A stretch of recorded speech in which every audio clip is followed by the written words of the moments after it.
বাইরে ঝুম বৃষ্টি, আর বৃষ্টি মানেই হচ্ছে খিচুড়ি, আর খিচুড়ি মানে হচ্ছে গরুর মাংস অথবা মুরগির মাংস, দুটার একটা। তা না হলে তো আর কোনোভাবেই খিচুড়ি জমবে না। বাইরে খুব বৃষ্টি পড়তেছে, যার জন্য চিন্তা করলাম আজকে খিচুড়ি রান্না করি, হাতে মেখে ঝটপট খিচুড়ি রান্না করি। আর আমি যেভাবে খিচুড়ি রান্না করি সেটাই আপনাদের সাথে আজকে শেয়ার করবো।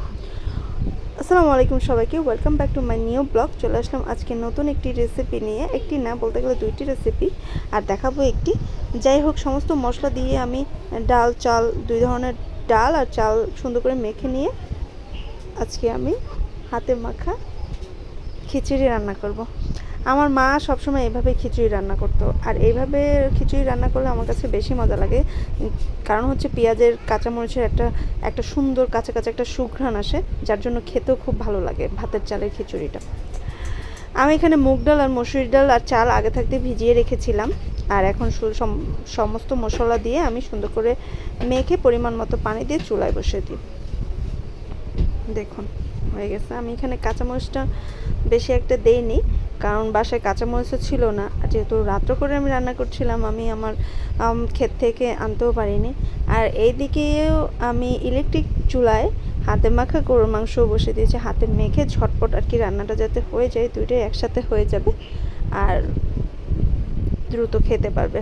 এমনিতে আমি একটু লেট করে আজকে রাত্রে রান্নাটা করছিলাম, চেয়েছিলাম যে মাইশার বাবা বাসায় এসে সবাই একসাথে গরম গরম খাবো, যার জন্য একটু দেরি করে আমি রান্নাটা বসিয়েছি। অলরেডি সে চলেও এসেছে রান্নার মাঝখানে, তো বেশি সময় আমার লাগবে না রান্নাটা হতে। আর একসাথে বাসার সবাই মিলে একটা ভালো খাবার খেলে সবারই ভালো লাগে। একজন যদি না থাকে তাহলেই তাকে অনেক মিস করা হয়, যা সে নেই, তার জন্য খাবারটা ওইভাবে মজা করে খাওয়া যায় না। যার জন্য আমি সবসময় চেষ্টা করি বাসায় যখন সবাই থাকে তখনই ভালো মন্দ কিছু রান্না করা আর একসাথে খাওয়া থেকে আনন্দটাই বেশি লাগে। এদিকে আমার গরু মাংসটা কষানো হয়ে গেলে আমি আলু দিয়ে দিচ্ছি। ওই যে আমি তো আপনাদের অনেক ভিডিওতেই বলেছি যে আমার আলু ছাড়া কোনোভাবেই হয় না।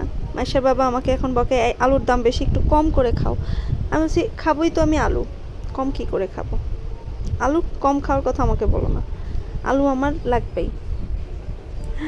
এই তো আমার রান্নাটা প্রায় শেষ। দেখুন আমি আজকে খিচুড়ি করেছি, গরু মাংস করেছি, আর সাথে হচ্ছে চাপটি পিঠা করেছিলাম। আল্লাহ হাফেজ।